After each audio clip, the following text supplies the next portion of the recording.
B'siyata d'shmai, we're going to learn Shabbos Daf Nun. We're going to start 5 lines from the bottom of Daf Memtes Omud Beis. The Gemara starts Begizei Tzemer Ve'ein Metaltelin. We saw in the Mishnah on Daf Memtes Omud Aleph that Toimnin B'shlochim, one is allowed to insulate a pot with hides, with skins, or metaltelin oison, and they are not muktzah. Begizei Tzemer, you're allowed to put a pot into the wool shearings, ve'ein metaltelin oison, but you're not allowed to carry them. And the way we understood the Mishnah was that they are muktzah, even though you're allowed to put a pot into the wool themselves remain muktzah. And then the Mishnah continues, Keitzad oisa, if the wool is muktzah, how can you take the pot out? And the Gemara and the Mishnah explains it. Says the Gemara, Omar Rava, Lo yishonu elo shelo toman bohen, aval toman bohen metaltelin oison. Rava has a very interesting reading in the Mishnah. Rava says that the Mishnah reads like this: Toimnin etc. begizei tzemer. That you're allowed to do hatmona with gizei tzemer. One halacha. Another halacha regarding gizei tzemer on Shabbos is ve'ein metaltelin oison, that they are muktzah. However, in the event that you did hatmona with the gizei tzemer, they've now been designated, so to speak, for something mutter, for insulating a pot, and therefore they are no longer muktzah. They're only muktzah if you did not do hatmona in them. That's how Rava initially understood the Mishnah. There was one of the Chachomim on the first day that he was in that Beis HaMedrash, and he asked Rava, from our Mishnah, we saw in the Mishnah, Toimnin begizei tzemer ve'ein metaltelin oison, and the Mishnah continues, Keitzadu oisa. Since the wool is muktzah, ein metaltelin, how are you going to take the pot out? And the Mishnah says, Noiteles hakisoi ve'ein noifles, you can remove the lid and let the wool shearings fall down, and etc., as we saw in the Mishnah, and we'll see later in the Gemara more details. But you see there clearly that the wool shearings are muktzah even after he's put the pot inside them. And that seems to be contrary to what Rava just said. Elo I itmar hochi itmar. What Rava said is not that by once doing hatmona it's already not muktzah, as we saw lekatchila. No. Omar Rava lo yishonu elo shelo yichadon lahatmona, that it will remain muktzah unless you are yichadon. If you designate, you reserve these wool shearings from now and forever. They have been designated to be used for hatmona. Not that once I did hatmona in them. No, they were yichadon la-hatmona. In that case, if you didn't do that, then it stays muktzah, like it says in the Mishnah, ein metaltelin. Aval yichadon la-hatmona, if you designated them from now on to be used for hatmona, metaltelin oison, they are no longer muktzah, and you're allowed to move them regularly on Shabbos. Itmar nami, ki also Ravin Omer Rabbi Yaakov Omer Rabbi Asi ben Shaul Omer Rebbe, or said in the name of Rebbe, lo yishonu elo shelo yichadon la-hatmona. The only time that the wool shearings remain muktzah is if you were not miyachid them for hatmona. Aval yichadon la-hatmona metaltelin oison, they are no longer muktzah. Continues the Gemara, Ravina Omer. Ravina argues with Rava, and he says that the Mishnah that says that they're muktzah is talking about b'shel hefsek, it's talking about a warehouse, and the wool in the warehouse is designated to be sold, is used l'schira, and therefore it's muktzah. However, if they're not wool shearings in a warehouse, just the regular shearings in a person's home that he's using for hatmona, even if he just did hatmona once in them, they are already not muktzah. The Mishnah is not talking about that case. The Mishnah is talking about the wool in a warehouse where indeed they remain muktzah even if you did hatmona. Tanina mihochi, we saw a brisa to this effect. Gizei tzemer shel hefsek, the wool shearings that are found in the warehouse, ein metaltelin oison, they remain muktzah. Ve'im hiskinon balabayis lishtamish behen. But if the owner prepared them to use them for something which is not muktzah, which is something which is mutter on Shabbos, metaltelin oison, they are no longer muktzah and they can be used. Continues the Gemara. Tana Rabbi Bar Bar Chana kamei de Rav. Rabbi Bar Bar Chana said in front of Rav the following: Charoyos shel dekel, branches of a date palm, shegodron le'etzim. he harvested them in order to be used for firewood.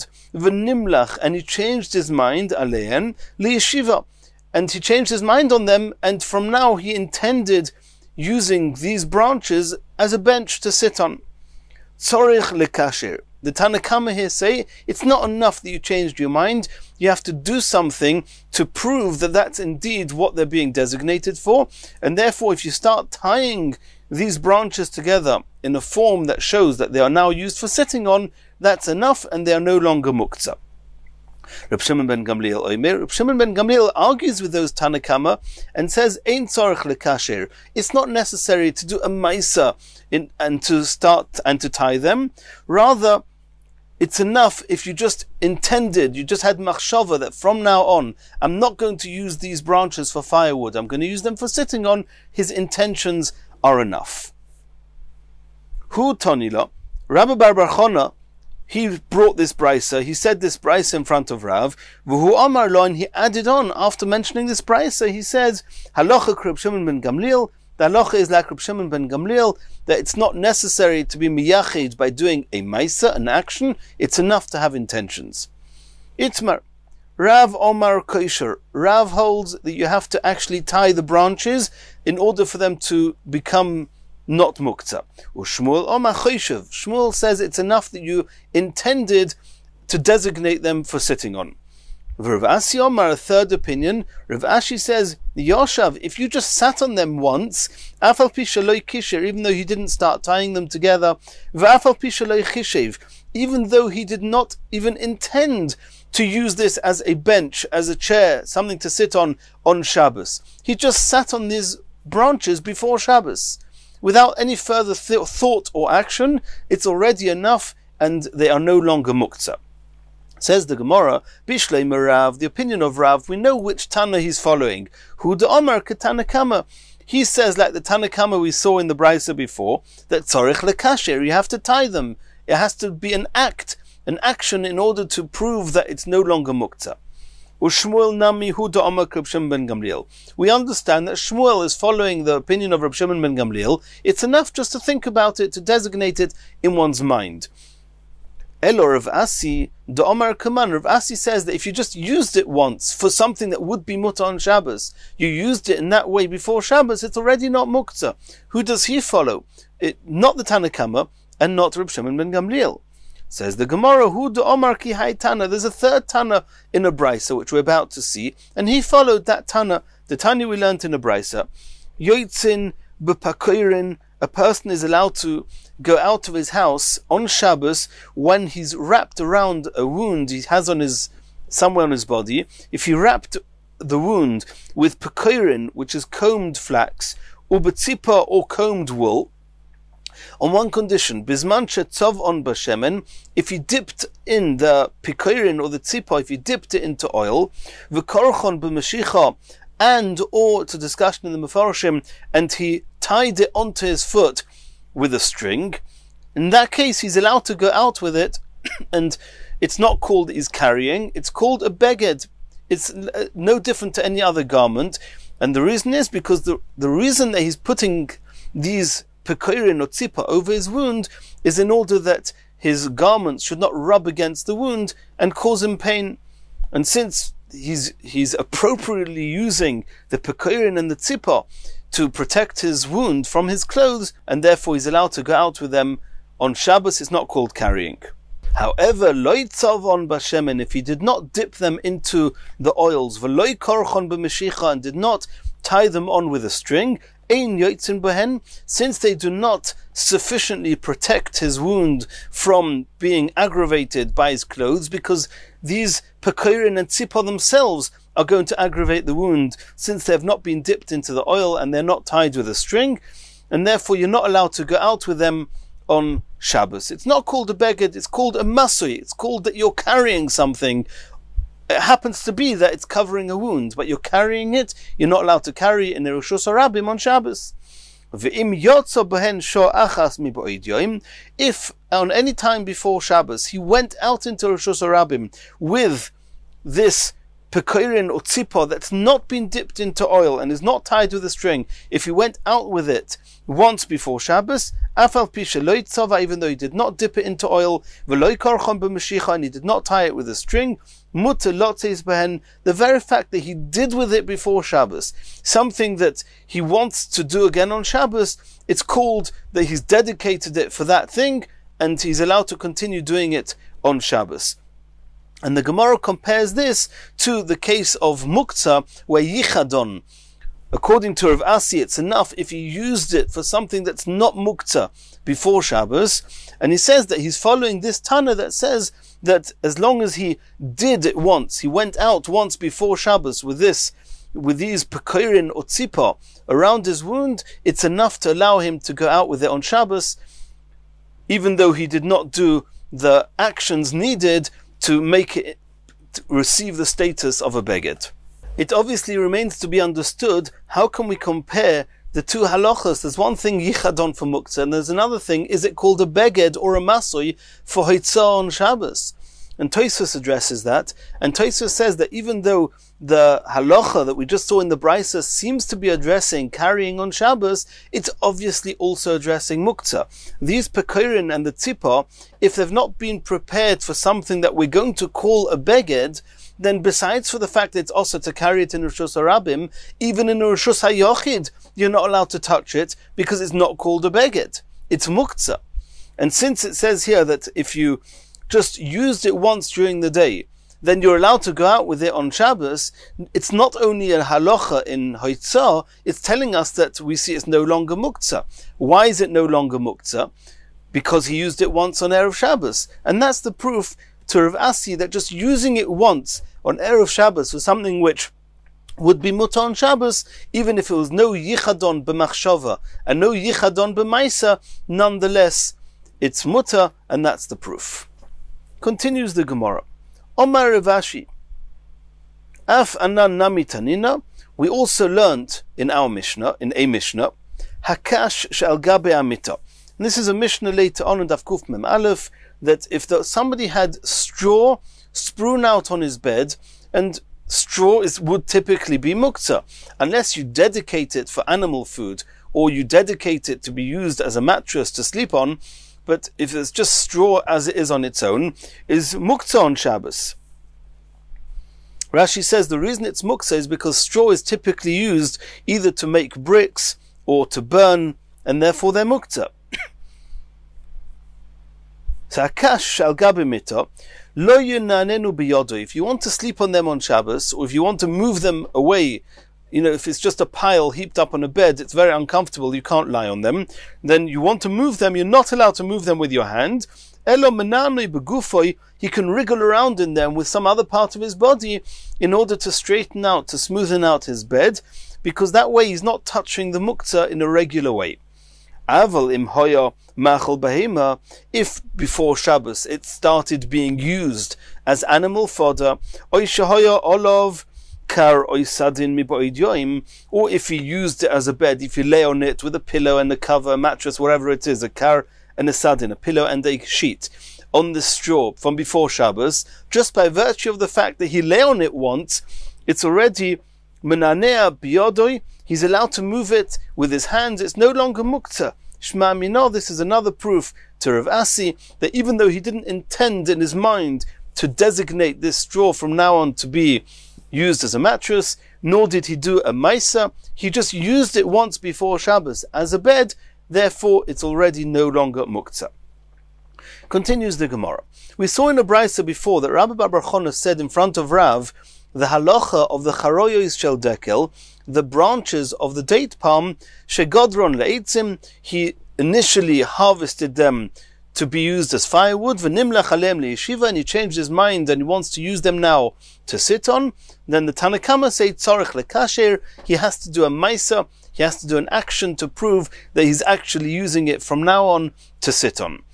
And Reb Shimon ben Gamliel argued and said you do not need an action, it's enough that you had a thought, a machshava, to designate them for sitting on. Asks the Gemara, Uman Tana de Pali Goleo de Reb Shimon ben Gamliel, who is the Tanna Kama who says that you have to do a maisa? Reb Chanina ben Akiva. This Tana is Reb Chanina ben Akiva. Tichi Aser Rav Dimi, Omar Zeiri, Omar Rav Chanina. When Rav Dimi came, he said in the name of Zeiri, in the name of Reb Chanina, that Pamachas Holav Reb Chanina ben Akiva lemokim echod. Reb Chanina ben Akiva once went to some place, umotzo charoyes shel dekel, and he found some branches of a palm, shegodrum l'shem eitzim, that were harvested to be used for firewood. V'omar lehem letalmidav, and he said to his talmidim, Tza'u v'chishvu, go out and in your mind intend to designate these branches in order that tomorrow on Shabbos we'll be able to sit on them and they will not be muktzah. And Zeiri now said, I don't remember, I don't know, if that Friday, if that Erev Shabbos was, they were busy with the Beis HaMishtah, with the Suda, or if it was a home where they were mourning, and therefore it was not possible for them to start tying the branches together, and therefore he allowed them to just think and designate it in their mind, biyichadon, in their minds, that tomorrow on Shabbos they would be used to sit on. And midaka omar ibeisa mishtahava ibeisa ovalhava, and since Zeiri made it clear that it was talking about that they were very, very otherwise occupied and therefore could not tie the branches, and it would therefore suffice just to think about the yichadon, it's clear that dafka beis ha'ovel or beis ha'mishtah, only in the case of either a beis ovel or a beis ha'mishtah, the tridi, where they're occupied. Aval hocha, but a regular Erev Shabbos, a regular person who could theoretically tie them on Erev Shabbos, koshar in, only if he actually tied them, he did the action of yichadon before Shabbos, then they lose their status of muktzah. Loi koshar, but if he did not tie them, loi, we do not say they lose the title of muktzah, and they are muktzah on Shabbos. Continues the Gemara. Omar of Yehuda. Machnis odom meloi kuposoi ofar. A person is allowed to take a basket full of earth from outside. Earth would typically be muktzah on Shabbos. He's allowed to bring it in before Shabbos. And he can use it for all his needs. If he wants to cover some mess, some spit, some saliva, whatever it is, on the floor, he's allowed to use it. It's not muktzah on Shabbos. Dorash Marzutra Mishmeidu Marzutra Rabba.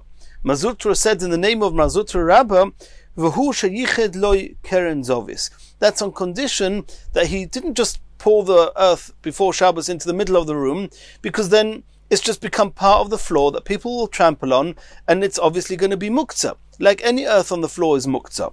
But if you made it a pile, you designated a corner in the home for this earth, and you poured it in that corner, then we can assume that he's piled it up in order to use it for his needs over Shabbos, and therefore it's not muktzah.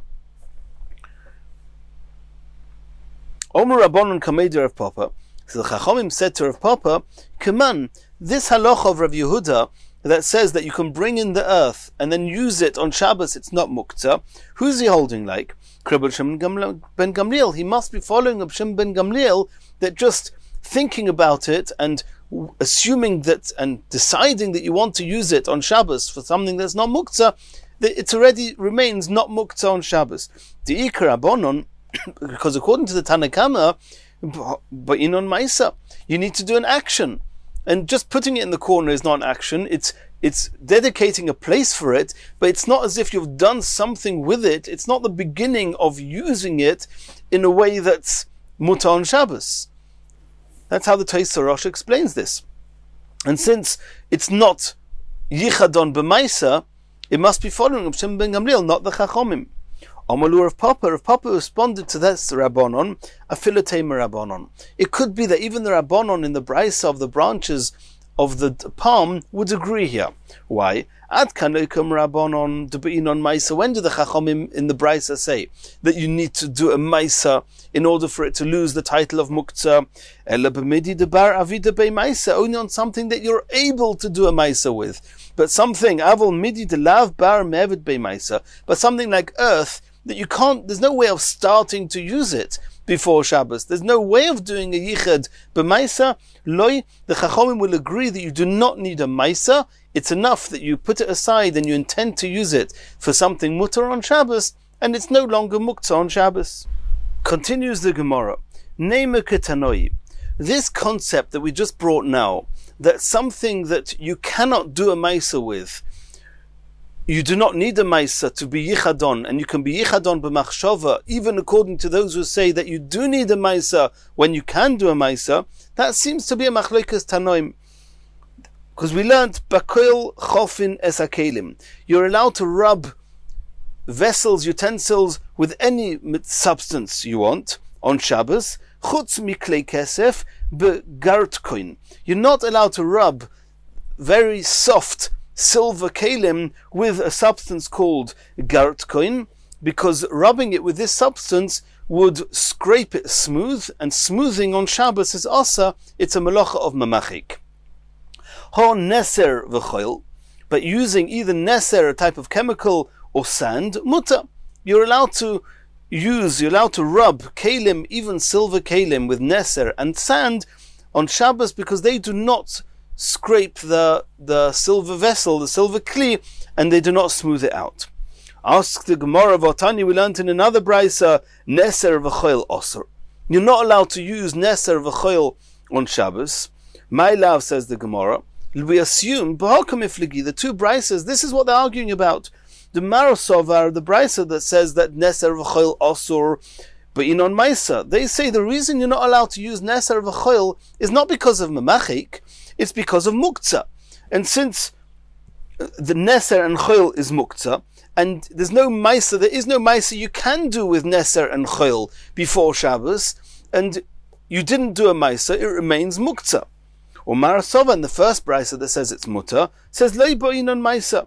The first brisa says that since it's not possible to do a yichadon b'maisa, you do not need a yichadon with a maisa, and we assume that he was miyachad it with his machshava, and therefore it's not muktzah.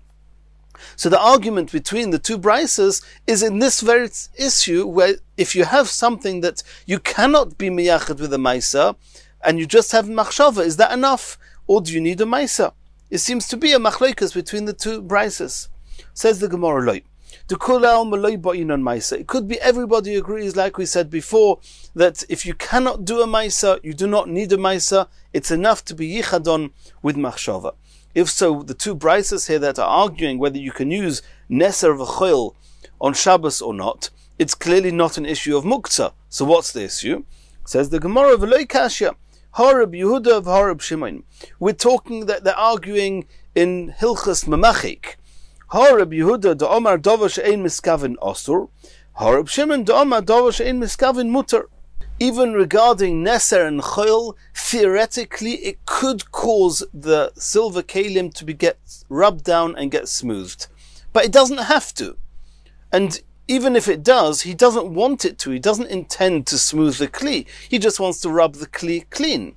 So it's a machlekes. According to Rabbi Yehuda, as we've seen a number of times, he says that davar she'enim miskaven is osa. He says you may not use neser and chil because you may unintentionally do the malacha of mamachik, of smoothing down. Reb Shimon says davar she'ein miskaven is mutter, and therefore using neser and chil, where even if it happens, you don't want it to happen, you're allowed to use it on Shabbos. And Rashi says, if so, why does Reb Shimon say in the brisa that says that neser and choil is mutter, says that you're not allowed to use garat coin? And we said this brisa is Reb Shimon. If the brisa is Reb Shimon and he holds davar she'ein miskaven is mutter, why are you not allowed to use garat coin? So Rashi says because with garat coin it's inevitable, it's certain that it's going to get smoothed down, and something that's definitely going to be doing a malacha, even if you don't want to do the malacha, but it's clear and definite you'll do the malacha, it's called psik reisha, and therefore even Reb Shimon agrees that it's also on Shabbos. The words psik reisha v'lo yomus, which are used very often in Hilchas Shabbos, are literally translated, is it possible to cut off a chicken's head and it won't die? It, as certain as cutting off a chicken's head will kill it, if a malacha is that certain that it's going to be done, like using gart coin and rubbing a silver kli, which is very soft and easily influenced by scrubbing down, it will get smoothed down, and therefore it's a psik reisha, and therefore Reb Shimon will agree that it's osa. Continues the Gemara. B'may ukimta lahada shari. Reb Shimon, the brisa that says that you're allowed to use neser and choil, it's mutar on Shabbos. Reb Shimon, we just now said it follows Reb Shimon. Ema Seifa, but the end of that very same brisa, it says, you're not allowed to rub your own hair with neser and choil. Why? Because you may unintentionally pull out some hairs, and you're not allowed to do that on Shabbos. Asks the Gemara of Reb Shimon, Mishra Kashari. If it's Reb Shimon, it should be mutar to use neser and choil to rub your own hair with it. Why? Did none? We learned in a Mishnah, Nazir, a Nazir that's also not allowed to pull out his hair or cut his hair even during the week, nothing to do with Shabbos. Chayfeif, he's allowed to rub his hair, face, and he's allowed to separate his hair using his hands. Avaloy Seirik, but he's not allowed to comb his hair, because combing his hair is definitely going to take out some hairs. That's Psik Reisha, and even Reb Shimon will say it's also. But it says here that the Nazir is allowed to rub his hair with neser and choil on Shabbos. And since we see that according to Reb Shimon, a Nazir is allowed to rub his hair with neser and choil, if so, on Shabbos also a person should be allowed to rub his hair with neser and choil. And why did the brisa say lo yochuf behem sari? Elo, says the Gemara, no. Both brisas ha v'ha Rabbi Yehuda. Both brisas, one saying that neser and choil is mutar, and the other one saying neser and choil is asar, are both Rabbi Yehuda. Utrei Tanoya libud Rabbi Yehuda. It's two Tanoim arguing within Rabbi Yehuda. Hai Tana libud Rabbi Yehuda Sovar. One Tana says that in the name of Rabbi Yehuda, Gorir, that using neser and choil would smoothen a kli, it would scrape it smooth, and therefore he says, according to Rabbi Yehuda, it's asa. V'hai Tana libud Rabbi Yehuda, the other brisa, also in the name of Rabbi Yehuda, Hol Sova Loy Gorer, he says that neser and choil simply will not smooth down a silver kli. If so, there's no reason not to use it on Shabbos. But with one's hair, where it could theoretically take out some hairs, and even though it's Eine Miskaven, according to Rabbi Yehuda, Davash Eine Miskaven is Asur, and therefore everybody agrees you're not allowed to use neser and choil to rub one's hair on Shabbos, according to Rabbi Yehuda. Reb Shimon will say it's mutar, like he says, by Nazir. Continues the Gemara. B'mai oikimta. So you're saying that the brisa that says you're allowed to use neser and choil to clean a silver kli on Shabbos, Reb Yehuda, it follows Reb Yehuda. Ema Seifa. But the Seifa of that very brisa, what does it say there? That you're not allowed to rub your hair with neser and choil. Aval ponov yodov v'raglov mutar. But you are allowed to rub your face and your hands and your feet with neser and choil on Shabbos. Asks the Gemara, ma'aver seir. On a person's face, he's also got hair. And how can you say that you're not allowed to wipe your head with it because you may remove some hairs because it's Rabbi Yehuda? But how can you wipe your face? Your face also has hairs on it. A person's beard could pull out some of his beard by using neser and choil. Says the Gemara, it may be talking about a young child, a minor. Maybe it's talking about a woman. Or talking about somebody who has a different type of condition.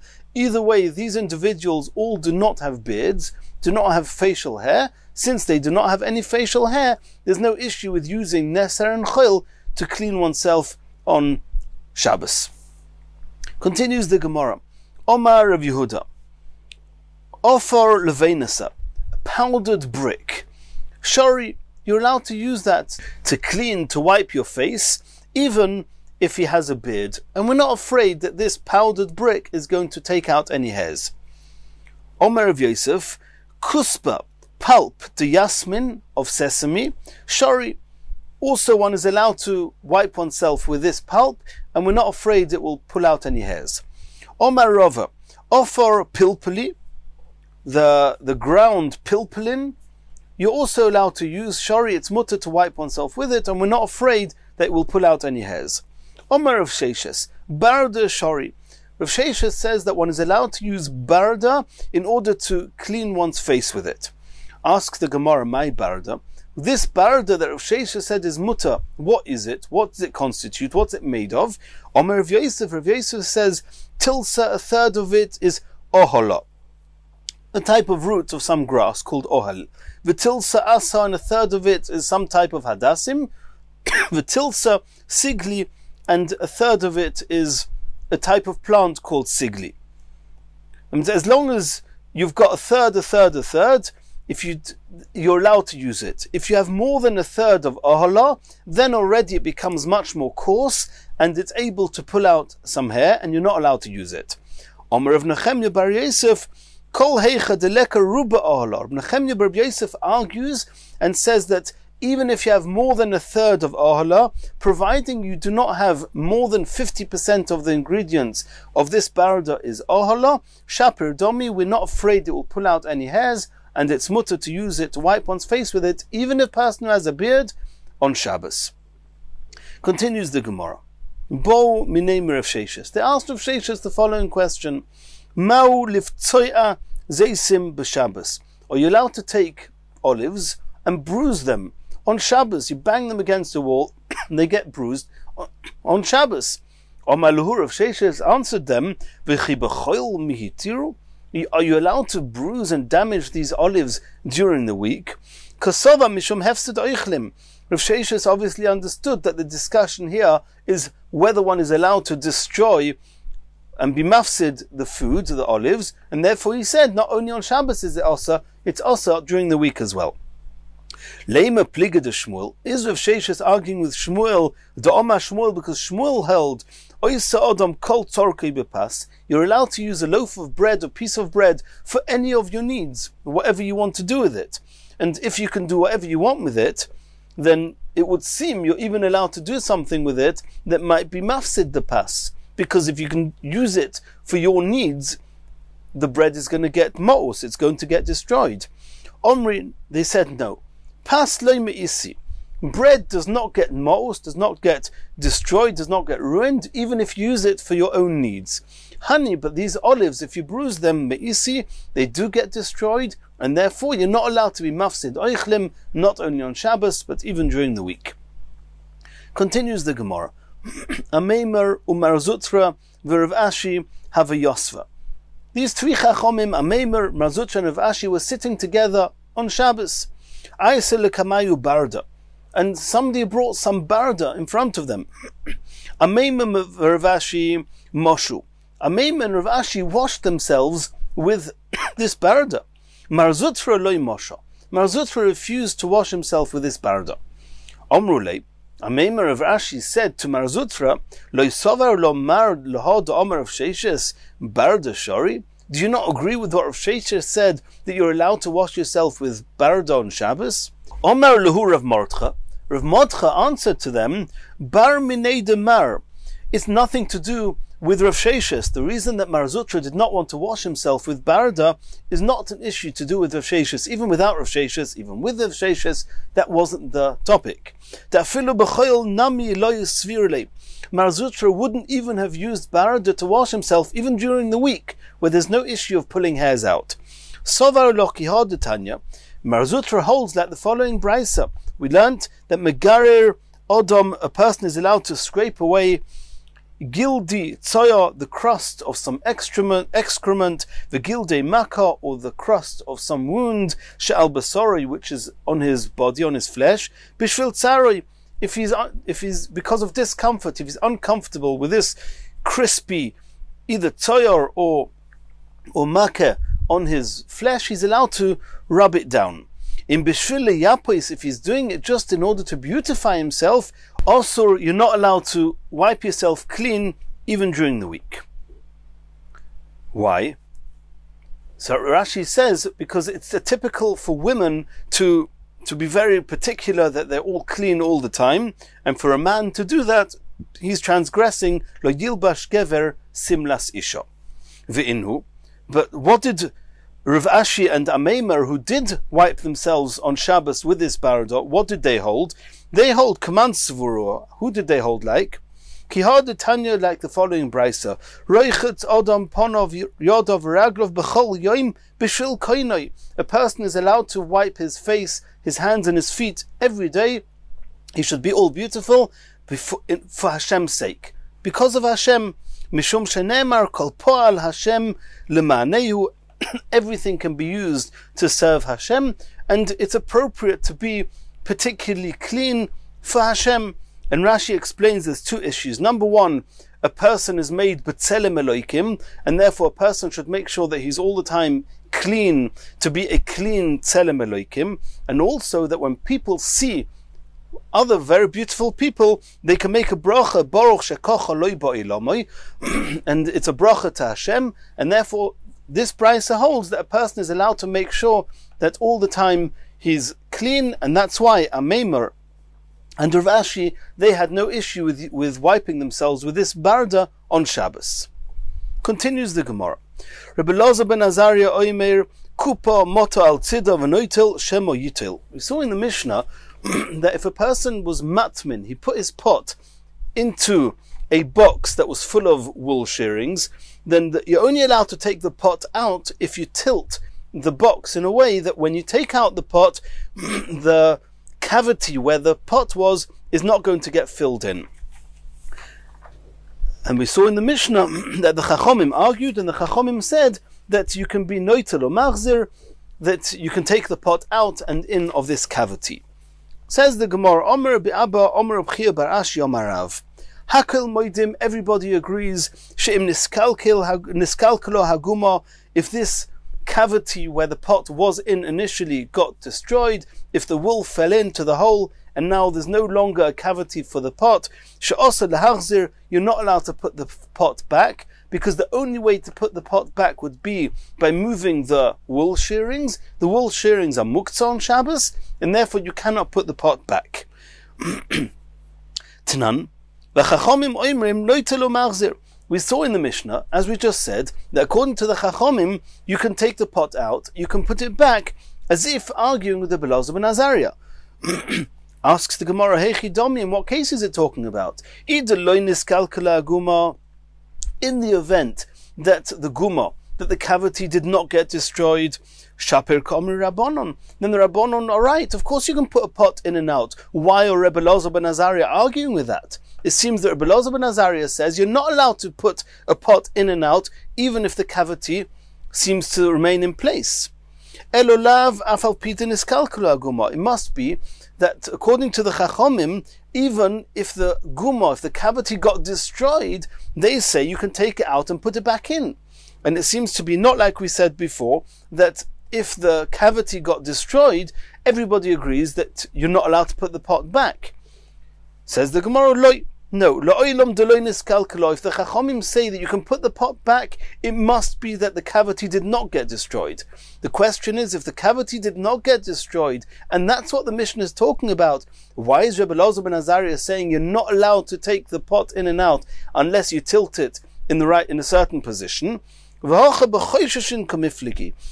discussion, the argument is just whether we are afraid of the cavity getting filled. Marasova, Rebbe Elazar ben Azariah says,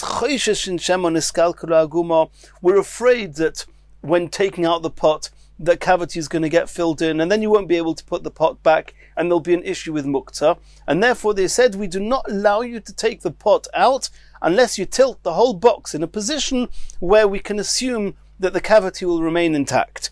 Or Marasova, the Chachomim say, we do not need to suspect and be afraid that the cavity is going to get destroyed, and therefore you just take out the pot carefully as it is and put it back in, providing the cavity remained intact.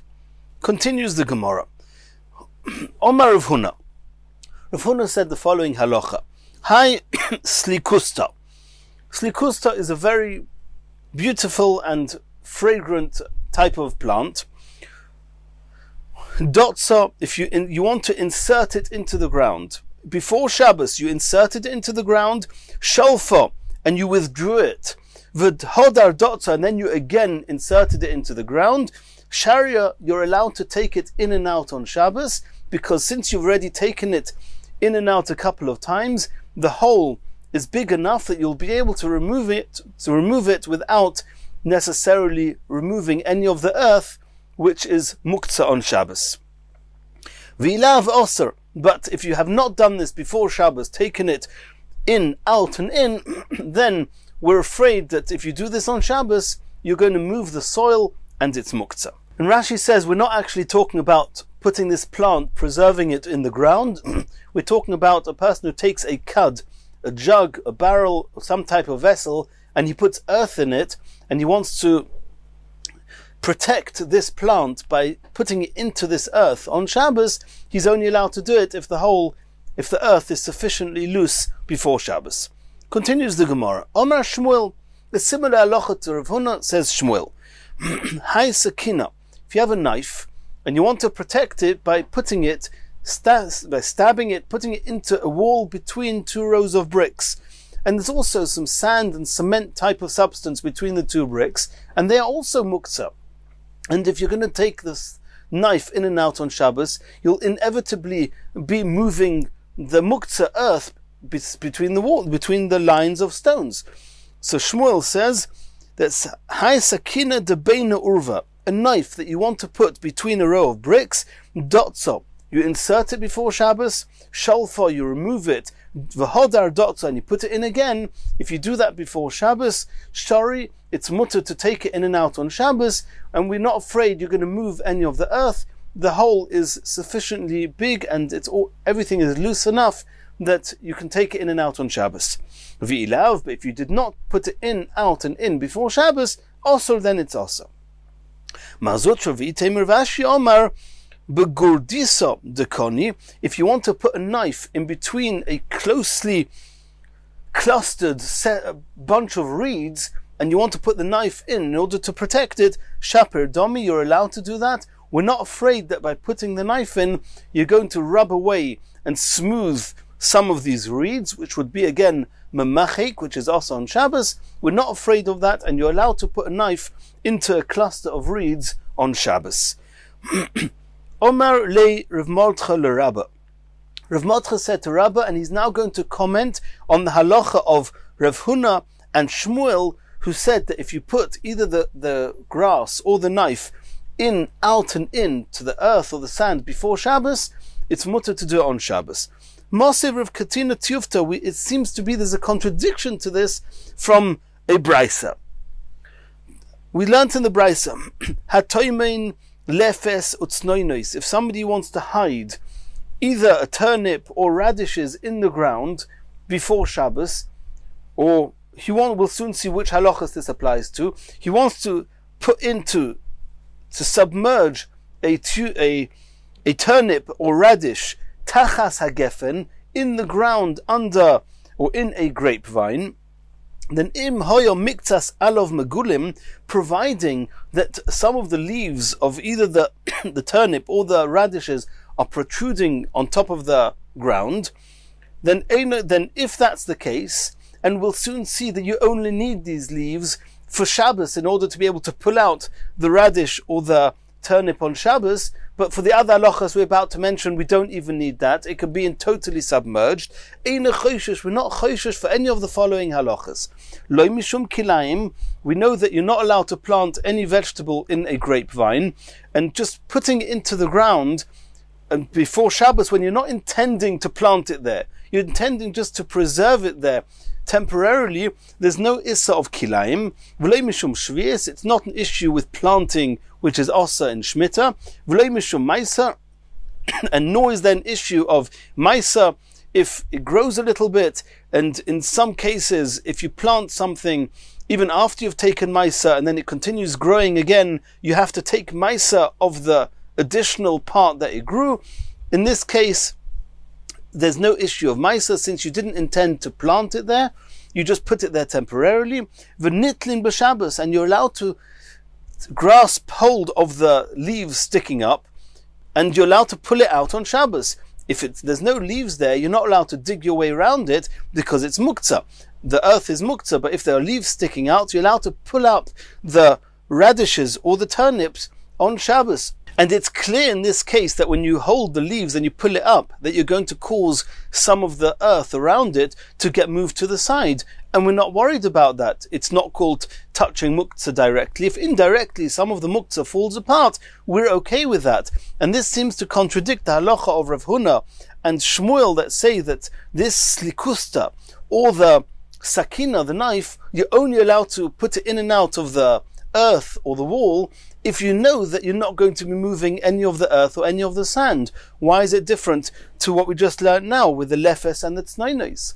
Says the Gemara Tiyufta, it's from here is a proof that both Rav Huna and Shmuel, the halacha has been refuted. And in Mir Hashem, in the next year, we're going to start the next Mishnah.